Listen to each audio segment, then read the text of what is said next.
بسم اللہ الرحمن الرحیم۔ السلام علیکم ورحمۃ اللہ وبرکاتہ۔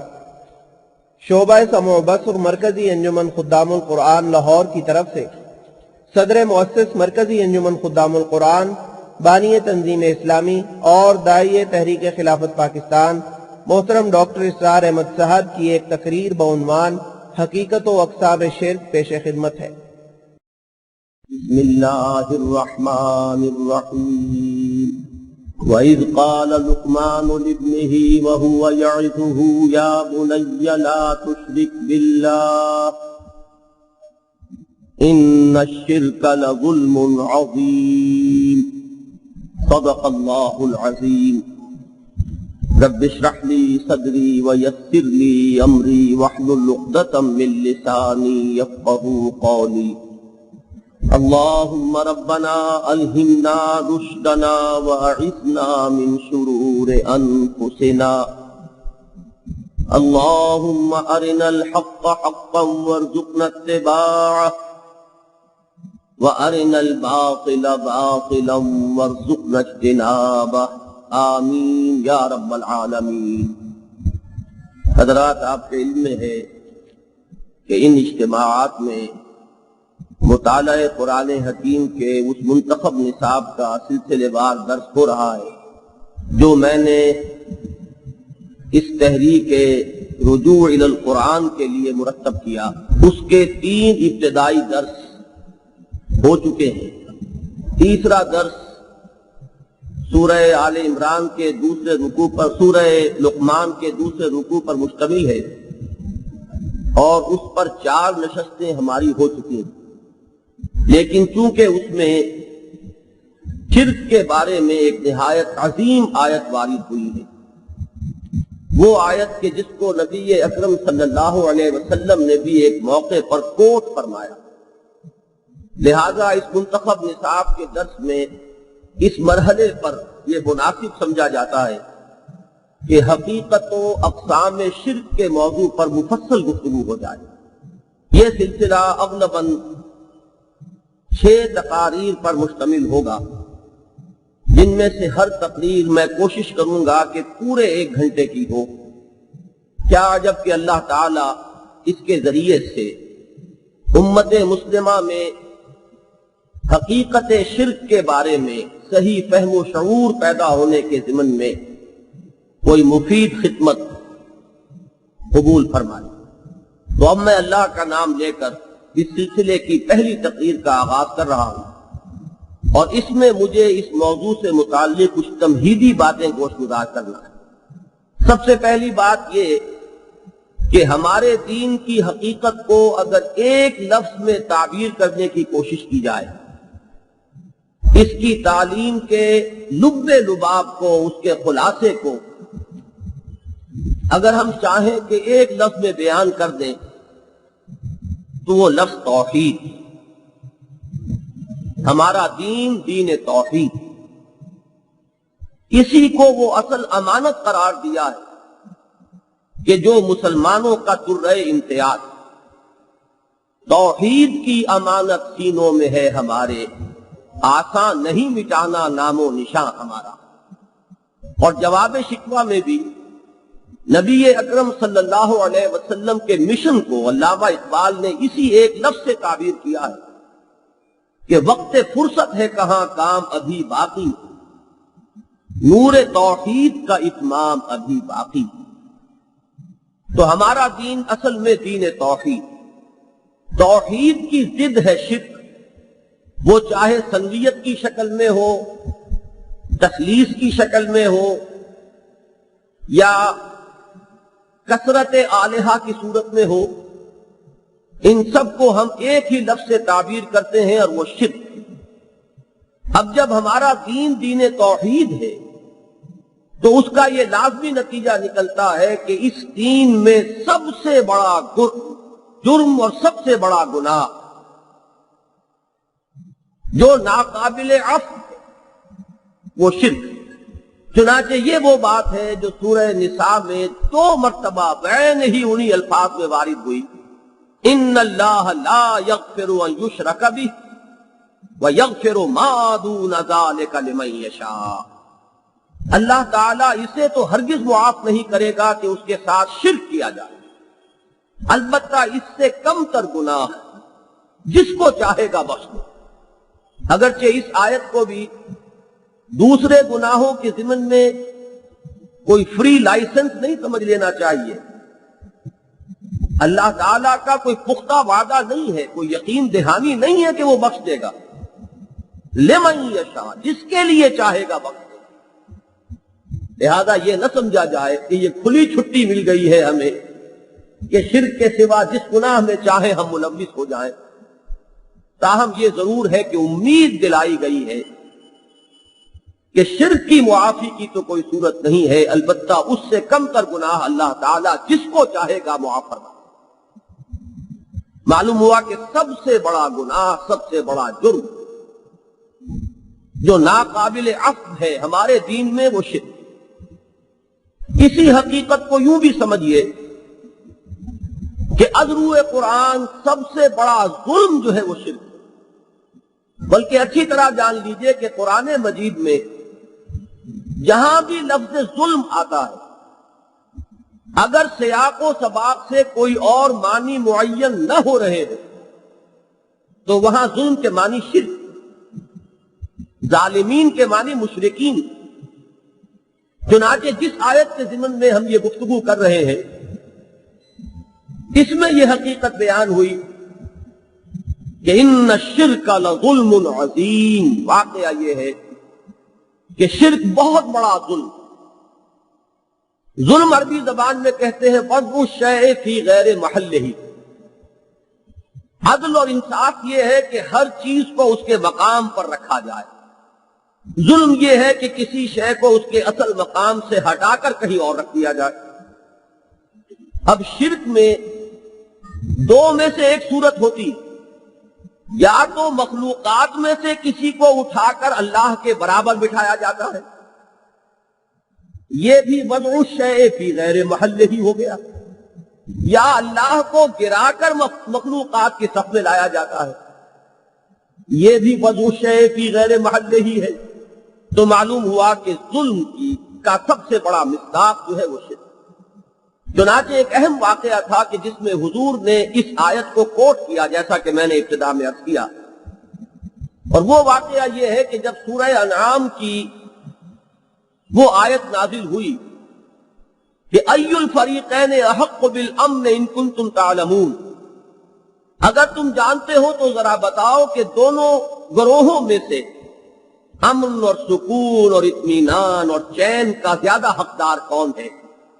ایک گروہ مشرکین ہے، ایک موحدین ہے، ایک صرف ایک اللہ کے ماننے والے، اور ایک وہ جو اس کے ساتھ اور بھی بہت سے معبودوں کو ماننے والے۔ ان میں سے حقیقی ذہنی سکون اور حقیقی قلبی اطمینان کا مستحق کون؟ یہ سوال کر کے، کوسچن پوز کر کے قرآن مجید اپنے ایک عام اسلوب کے مطابق خود جواب دیتا ہے۔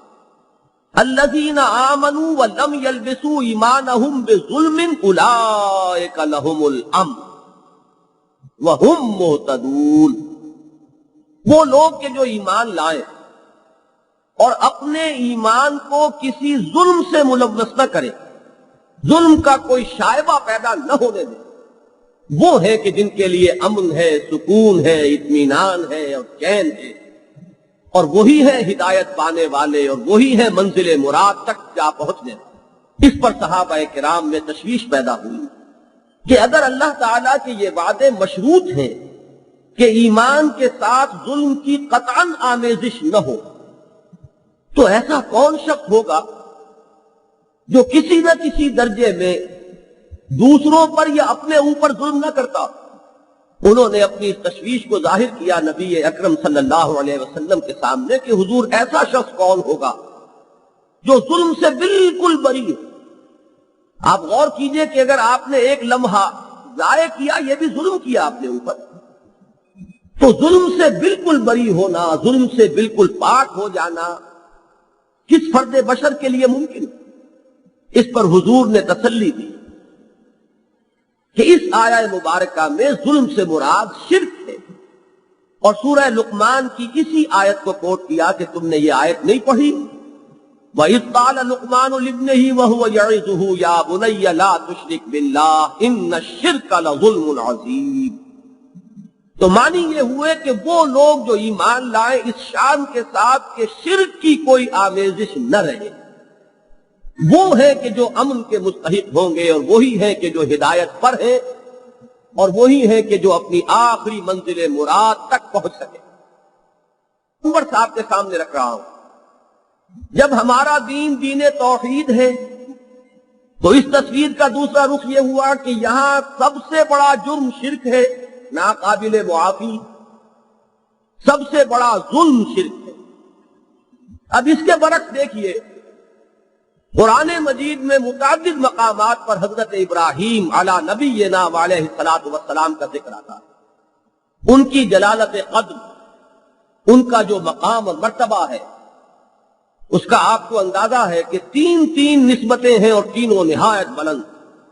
اللہ کے ساتھ نسبت یہ ہے کہ خلیل اللہ ہے، یہ خلت الہی کا جو مقام ہے اچھی طرح نوٹ کر لیجئے، اس کی عظمت شاید اس وقت ظاہر ہوگی جب میں یہ حقیقت آپ کے سامنے رکھوں کہ ہمارے نبی کریم صلی اللہ علیہ وسلم نے یہ فرمایا کہ میرا خلیل صرف اللہ، کوئی فرد نوع بشر حتیٰ کہ ابو بکر صدیق بھی خلت محمدی کے مقام پر فائز نہیں۔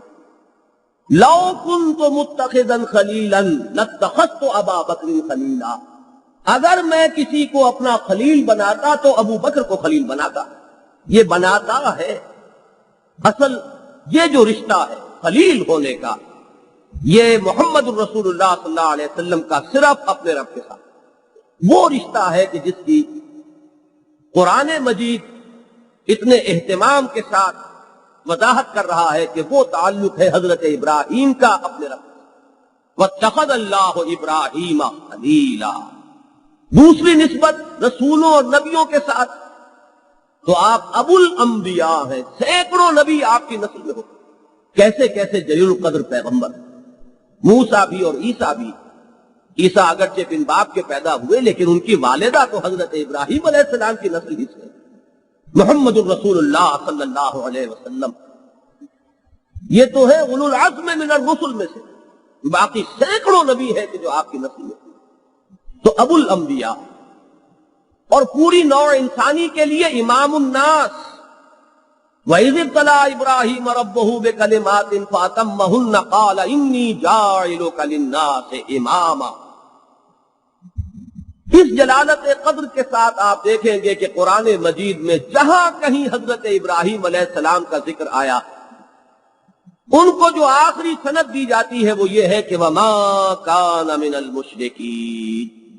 معلوم ہوا کہ شرک سے بالکل آزاد ہو جانا یہ انسانیت کے لیے معراج ہے، یہ بلند ترین مقام ہے کہ جس تک انسان پہنچ سکتا ہے، اور جس کے بارے میں اللہ تعالیٰ یہ فرما دے کہ میرا یہ بندہ مشرک نہیں ہے، میرا یہ بندہ شرک سے پاک ہے، تو گویا کہ اسے آخری سند مل گئی، آخری سرٹیفکیٹ مل گیا، آخری ٹیسٹیمونیل مل گیا۔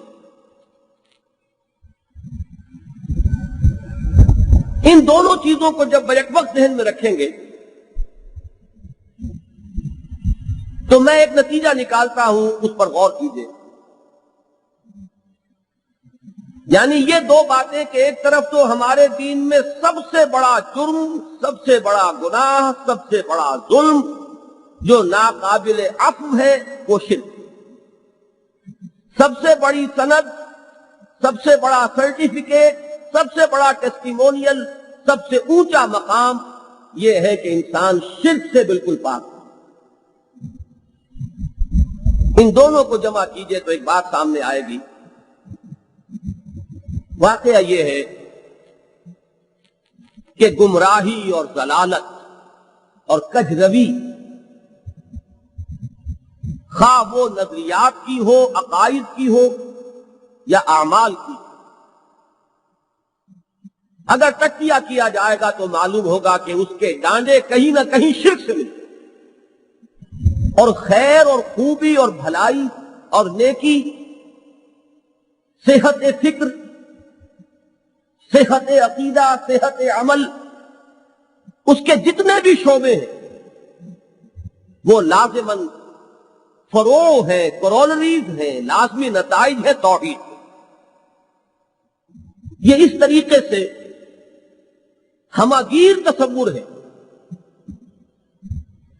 کہ شرک کی اقسام کو، اس کی برانچز کو، اس کی فروع کو اگر آپ دیکھیں گے تو معلوم ہوگا کہ یہ وہ شجرہ خبیثہ ہے کہ ہر بدی اور ہر گناہ اور ہر جرم اور ہر نظریہ یا خیال کی گمراہی جو ہے وہ اسی کی کسی نہ کسی شاخ کی حیثیت رکھتی ہے، اور ہر خیر اور ہر نیکی اور ہر بلائی وہ خیال کی ہو، نظریے کی ہو یا عمل کی ہو، اس کا تعلق جو ہے اس شجرہ طیبہ سے ہے جس کے لیے تمثیل قرآن مجید میں آئی ہے کہ اصلھا ثابت و فرعھا فی السماء، اور وہ ہے شجرہ توحید۔ اس شرک کی ہماگیری کا ایک تصور قرآن مجید میں سورہ یوسف کے آخری آیات میں آیا، وَمَا يُؤْمِنُ أَكْثَرُهُمْ بِاللَّهِ إِلَّا وَهُمْ مُشْرِكُونَ۔ انسانوں کی اکثریت کا حال یہ ہے کہ وہ اللہ کو مانتے ہیں مگر کسی نہ کسی نوع کے شرک کے ساتھ۔ یہ بات جان لیجئے کہ اللہ تعالیٰ کا انکار تو تاریخ انسانی میں آپ کو شاذ ہی کہیں ملے گا، کہیں کہیں اس قسم کے لوگ کہ جن کی مت بالکل ماری گئی ہو وہ آپ کو مل جائیں گے۔ آج کے دور میں بظاہر ایسے محسوس ہوتا ہے کہ خدا کے انکار جو ہے وہ بہت عروج پر ہے، واقعہ یہ نہیں ہے۔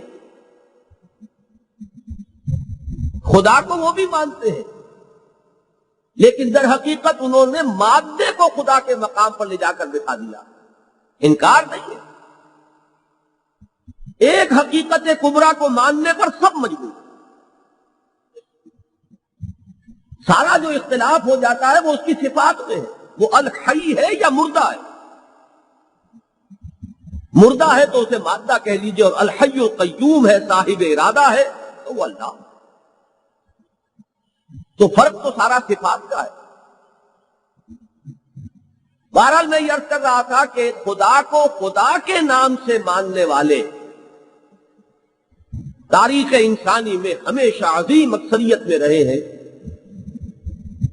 خدا کا صاف انکار کرنے والے شاذ رہے ہیں، خدا کو کچھ اور ناموں کے تحت ماننے والوں کی تعداد شاید کچھ اور مل جائے، لیکن جو سب سے بڑی گمراہی ہمیشہ رہی ہے وہ یہ ہے کہ ایک خدا کو ماننے کے ساتھ ساتھ کچھ اور خداؤں کو مانا گیا، ان کو تسلیم کیا گیا، کسی نوع کے شرک کی آمیزش کر لی گئی اس ایمان کے ساتھ۔ یہ ہے اصل گمراہی، یہ ہے وہ چیز کہ جو پوری تاریخ انسانی میں ہمیں پھیلی ہوئی اور چھائی ہوئی۔ اس کا ایک نتیجہ دیکھیے، اگرچہ مجھے یہ یقین ہے، میں اپنے حقیقی جو قلبی احساسات ہیں وہ آپ کے سامنے رکھ رہا ہوں کہ مسلمان کا خمیر جس مٹی سے اٹھا وہ جان بوجھ کر کبھی شرک نہیں کرتا، ناممکن۔ اس میں اگر شرک آتا ہے تو غیر محسوس طریقے سے آتا ہے، مغالطے کے باعث آتا ہے، وہ اس کو شرک سمجھ کر شرک نہیں کرتا، اس میں جہالت ہو سکتی ہے، ناسمجھی ہو سکتی ہے۔ اس کی ایک شکل یہ بھی ہوتی ہے کہ ہر دور میں یہ مرض ایک نئی صورت اختیار کر کے سامنے آتا ہے، اس کو پہچاننے میں کوتاہی رہ جاتی ہے، جب تک کہ یہ صلاحیت پیدا نہ ہو جائے کہ بہر رنگے کے خواہی جامہ میں پوش من انداز قدر رامی شناسا، کہ خواہ تم کسی بھی رنگ کا لبادہ اوڑھ کر آ جاؤ، میں تمہیں تمہارے قد سے پہچان لوں۔ جب تک یہ صلاحیت پیدا نہ ہو جائے، ہو سکتا ہے کہ ایک شخص بزوم خیش بڑا موحد ہو اور پچھلے ادوار میں شرک کی جتنی صورتیں رائج رہیں ان سب سے بری ہو، علماء نے جن جن کی نشاندہی کر دی ہے ان سب سے وہ اپنے آپ کو پاک کر چکا ہو، وہیں ہم اپنے دور کے شرک کو نہ پہچان پایا ہو اور اس میں وہ ملوث ہو۔ اس پر گفتگو تو بعد میں ہوگی، لیکن میں مثال کے طور پر علامہ اقبال کی وہ نظم پیش کر رہا ہوں، وطنیت، اس کا پہلا بند: اس دور میں میں اور ہے، جام اور ہے، جم اور، ساقی نے بنا کی روش لطف و ستم اور، تہذیب کے آزر نے ترشوائے صنم اور، مسلم نے بھی تعمیر کیا اپنا حرم اور، ان تازہ خداؤں میں بڑا سب سے وطن ہے، جو پیرہن اس کا ہے وہ مذہب کا کفن۔ اب غور کیجئے کتنا پیارا مصرع ہے، تہذیب کے آزر نے ترشوائے صنم اور۔ آج سے 4500 برس کا آزر پتھر کی مورتیاں تراشتا تھا، آج کا آزر کچھ خیالی تصورات کے بت بنائے ہوئے۔ زمانے زمانے کی بات ہے، اس وقت انسان زمین سے زیادہ 5-6 فٹ چھلانگ لگا سکتا ہوگا، آج چاند تک پہنچا ہوا ہے۔ لہذا شرک نے بھی بڑی اونچی اڑان اڑی ہے، بڑی مختلف صورتیں اختیار کی ہیں۔ ضرورت اس عقابی نگاہ کی ہے جو اپنے دور کے شرک کو پہچانتا۔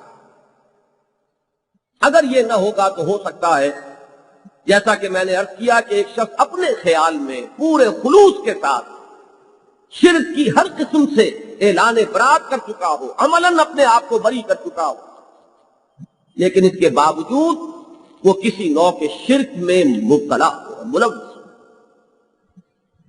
لہذا ضرورت اس بات کی ہے کہ ایک بڑا جامع اور ہماگیر تصور ہمارے سامنے ہو، اور نہ صرف یہ کہ ہم تمام اقسام شرک کا احاطہ کر لیں اپنے ذہن اور فہم میں، بلکہ ہمارے اندر وہ اجتہادی صلاحیت پیدا ہو جائے کہ شرک جو اور نیا لبادہ اوڑھے اور جو اور نئی شکل اختیار کرے اسے بھی ہم پہچانیں۔ اس کے لیے ضرورت ہے ایک اندرونی بصیرت کی، وہ اصول تلاش کر لیے جائیں کہ جن اصولوں کو اگر مد نظر رکھا جائے تو شرک جس صورت میں بھی آ رہا ہو، جس شکل میں بھی آ رہا ہو، جو نیا بھیس بدلے اور جو نیا لبادہ اوڑھے، اس میں انسان اس کو پہچانے۔ لہذا اس وقت جو گفتگو ہوگی وہ زیادہ تر اقسام شرک کے ذیل میں ہوگی۔ اب اقسام شرک کے سلسلے میں بھی ہمارے ہاں مختلف تقسیمیں ہیں جو علماء نے کی ہیں۔ مثلا ایک تقسیم یہ ہے کہ ایک شرک جلی ہے، ایک شرک خفی ہے۔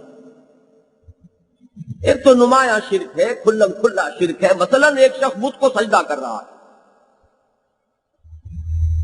اور ایک خفی شرک ہے کہ جس کا تجزیہ کر کے پتہ چلتا ہے کہ شرک ہو گیا، وہ نظر نہیں آتا۔ جس کی مثال جو ہے وہ یہ ہے کہ ایک شخص نماز پڑھ رہا ہے، اور یہ حضور کا فرمان ہے، لیکن جب وہ یہ دیکھتا ہے کہ کوئی مجھے دیکھ رہا ہے تو وہ اپنی نماز لمبی کر دیتا ہے، سجدہ طویل کر دیا۔ حضور نے فرمایا یہ شرک۔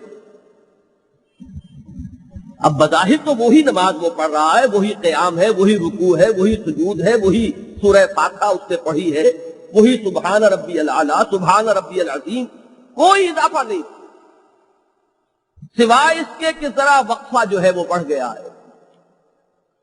اگر پہلے 10 سیکنڈ کا سجدہ ہو رہا تھا تو اب 15 سیکنڈ کا ہو گیا۔ لیکن تجزیہ کیجئے تو معلوم ہوگا کہ اس ایک سجدے کے 2 مسجود ہو گئے۔ 10 سیکنڈ کا سجدہ تو اللہ کے لیے تھا، لیکن بقیہ 5 سیکنڈ کا سجدہ جو ہے وہ اس شخص کے لیے ہے جسے وہ دکھا رہا ہے۔ اس ایک سجدے کے 2 مسجود ہو گئے، اور یہی شرک ہے۔ تو ایک ہے شرک جلی اور ایک ہے شرک خفی۔ ایک اور تقسیم اس اعتبار سے کی گئی ہے کہ ایک ہے شرک عقیدے کا، اور ایک ہے شرک عمل. ایک شخص مانتا ہے معبودوں کو نام لے کر. ایک شخص وہ ہے کہ جو کسی معبود کو نام لے کر تو نہیں مان رہا، لیکن اگر تجزیہ کیا جائے تو معلوم ہوتا ہے کہ اس کے عمل میں شرک ہے. مثلا نفس پرستی شرک ہے کہ ایک طرف حکم ہے اللہ کا اور ایک طرف خواہش ہے اپنے نفس کی. ہم کتنے ہی مواقع پر اللہ کے حکم کو پسے پش ڈال کر اپنے نفس کی خواہش کو مقدم کرتے ہیں. اس وقت ہمارا اصل معبود کون ہے؟ ہمارا نفس. ارأیت من اتخذ الہہ ہواہ. اے نبی، کیا آپ نے غور کیا اس شخص کے حال پر جس نے اپنی خواہش نفس کو اپنا معبود بنا لیا؟ یہاں نوٹ کیجئے کہ لفظ الہ استعمال ہوا ہے تاکہ کوئی مغالطہ نہ رہے. جو ہمارے کلمہ طیبہ اور کلمہ شہادت کا لفظ ہے لا الہ الا اللہ.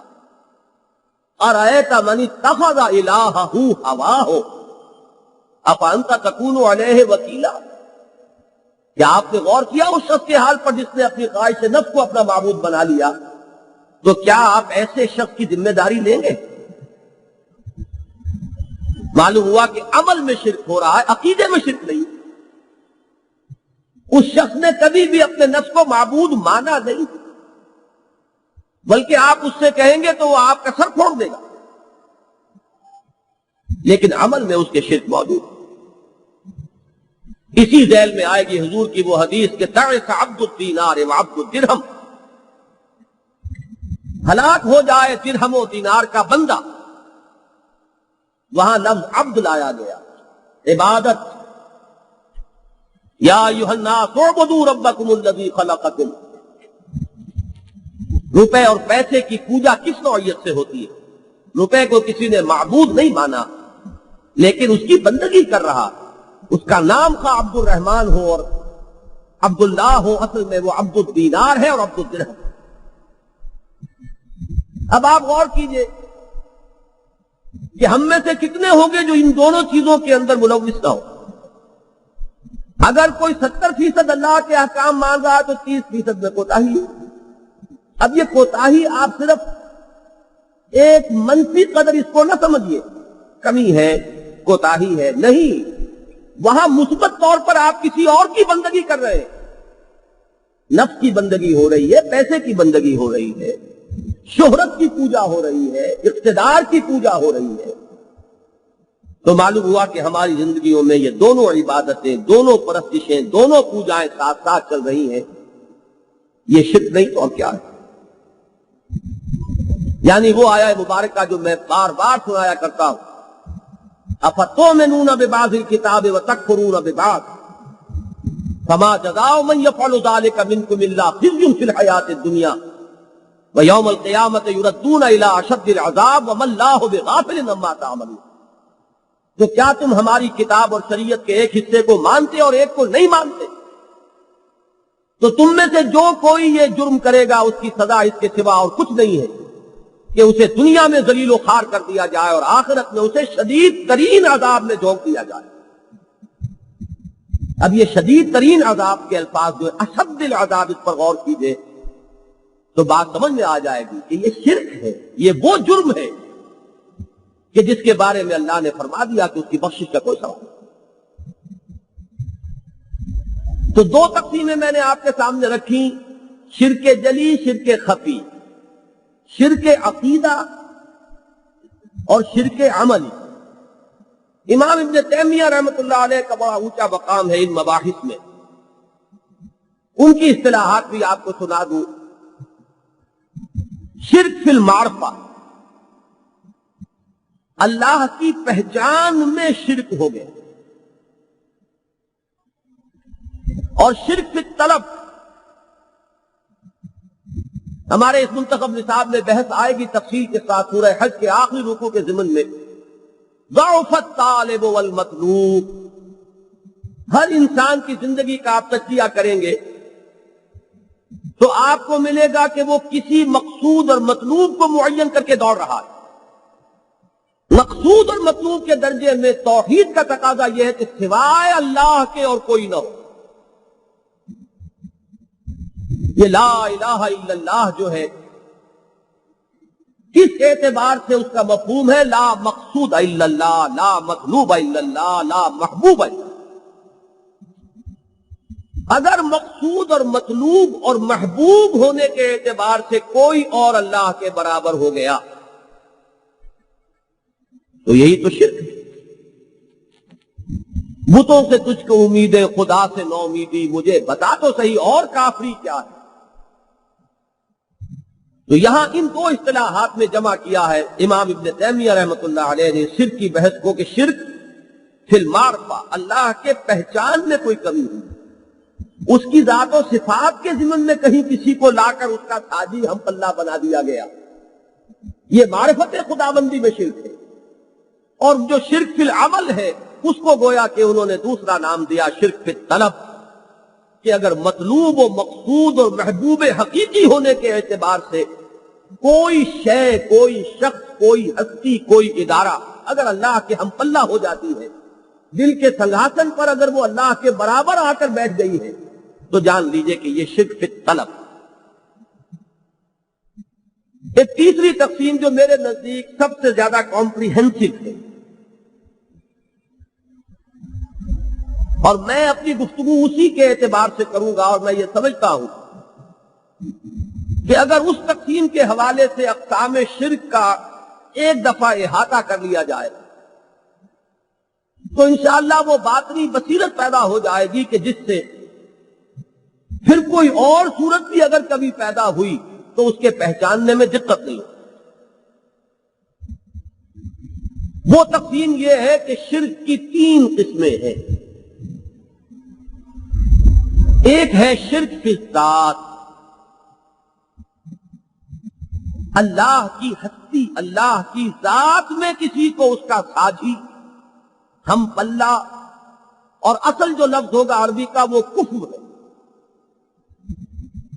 ہم اردو میں عام طور پر ہم کفر کہہ دیتے ہیں، یہ لفظ صحیح نہیں ہے. یہ ترکیب تو ہو گئی فارسی کی، کفر عربی کا لفظ ہے، اور کفر میں ہم کفر جسے ہم کہتے ہیں وہ پورا مفہوم موجود ہے، برابر ہونا. یہ شادی کے معاملے میں یہ لفظ بہت استعمال ہوتا تھا، آج کل تو یہ چیزیں بہت حد تک ذہنوں سے اوجھل ہوتی جا رہی ہیں کہ شادی کفر میں ہونی چاہیے، یعنی برابری کے ہونا چاہیے معاملہ. وہ مختلف اعتبارات سے دیکھا جانا چاہیے تاکہ انمل بے جوڑ والی بات نہ ہو جائے، عدم موافقت نہ ہو، ماحول کچھ ایک جیسا ہی ہو جس میں لڑکا اور لڑکی پلے ہو، کچھ تقریباً ایک طرح کی سطح پر انہوں نے زندگی بسر کی ہو، اسی کی عادت ہو. کہیں بہت زیادہ فرق جو ہے وہ اس کے نباہ میں کہیں رکاوٹ نہ بن جائے. یہ معاملہ حکمت میں سے تو اس لفظ کفر کو ذہن میں لائیے، کسی کو اللہ کا کفر بنا دے، یہ ہے شرک ذات، اور یہ بدترین شرک ہے، عریاں ترین شرک ہے، گھناؤنا ترین شرک ہے، جس پر اللہ تعالیٰ کا غضب بہت ہے. دوسری قسم کا شرک ہے شرک کی صفات، اللہ تعالیٰ کی صفات میں کسی کو اس کے برابر کر دینا، مد مقابل بنا دینا، ساجھی قرار دے دینا، مثل بنا دینا. وہ جو آپ علماء کرام کی تقاریر میں سنتے ہوں گے، لا مثل لہو ولا مثال لہو ولا مثیل لہو ولا ضد لہو ولا ند لہو، یہ تمام الفاظ جو ہے یہ اسی اعتبار سے کہ شرک کے ہر شائبے کی نفی ہو جائے، ہر نوعیت کا انکار ہو جائے. نہ کوئی اس کا کفر ہے، نہ کوئی اس کا مثل ہے، نہ کوئی اس کی مثال ہے، نہ کوئی اس کا ہم رتبہ ہے، نہ کوئی اس کا ہم پلہ ہے، نہ کوئی اس کا مد مقابل ہے، نہ کوئی اس کا ساجھی ہے. تو صفات میں برابر کر دینا کسی بھی پہلو سے یہ شرک کے صفات ہوگا. اور میں پیش کی طور پر یہ عرض کر دوں کہ یہ بڑا لطیف سا معاملہ ہے. اس میں ایک علمی مسئلہ انوالو ہے. چند ایسی لطیف باتیں ہیں کہ اگر مد نظر نہ رہیں تو بڑی آسانی سے انسان کا قدم جو ہے وہ توحید کی شاہراہ سے ہٹ کر شرک کے کسی راستے پر پڑ سکتا. اس میں مغالطہ بے شعوری طور پر، بلکہ میں آپ سے کہوں گا کہ خلوص کے ساتھ بھی ہوتا. ہوشدار کے رہبر دم تیغست قدم والا معاملہ جو ہے وہ اس نوع کے شرک ہے. جیسے کہ وہ کہا جاتا ہے پل صراط کے بارے میں کہ وہ بال سے زیادہ باریک اور تلوار کی دھار سے زیادہ تیز ہے، ایسا ہی معاملہ شرک کی صفات کا ہے. اس کے چند جو اہم اور موٹے جو مسائل ہیں ان پر جب گفتگو ہوگی تو یہ حقیقت واضح ہوتا ہے. اور انشاءاللہ بہت سے عقدے جو ہمارے ہاں عقائد کے ضمن میں پڑے ہوئے ہیں اور جس کی وجہ سے بڑی کھینچ تان ہے اور بڑی کشمکش ہے اور رسا کشی ہے، آپ کو الجبرا کے فارمولوں کی طرح کی وہ بات جو ہے ہاتھ میں آ جائے گی کہ جس کے بعد وہ تمام عقدے حل ہوتے تھے.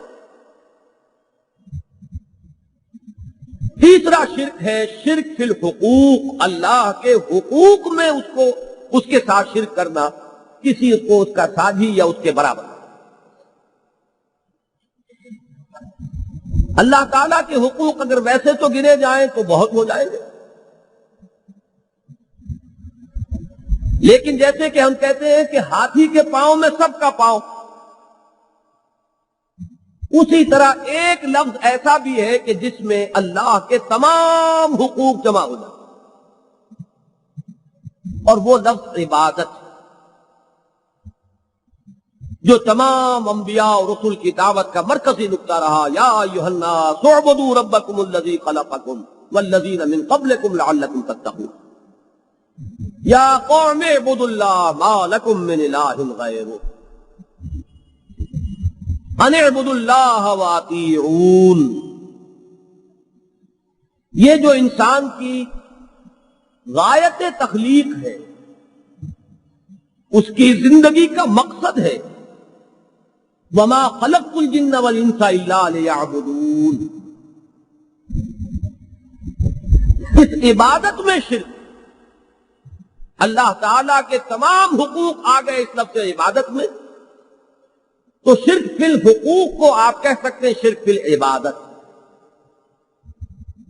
البتہ پھر اس عبادت کے 5 رخ ہیں جن کے بارے میں گفتگو ہوگی تو معلوم ہو جائے گا کہ شرک فی العبادت کی یہ صورتیں.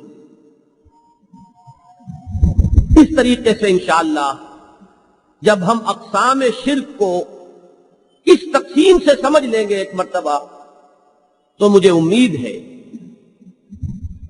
کہ نہ صرف یہ کہ اس وقت جو دنیا میں شرک ہے یا جو قدیم شرک پائے گئے ہیں ان کا فہم اور شعور حاصل ہو جائے گا، بلکہ جیسا کہ میں نے عرض کیا وہ بصیرت پیدا ہو جائے گی کہ جس کے نتیجے میں آئندہ بھی اگر یہ برس کسی اور صورت میں ظاہر ہو تو اس کو سمجھنے کی استعداد بھی پیدا ہو.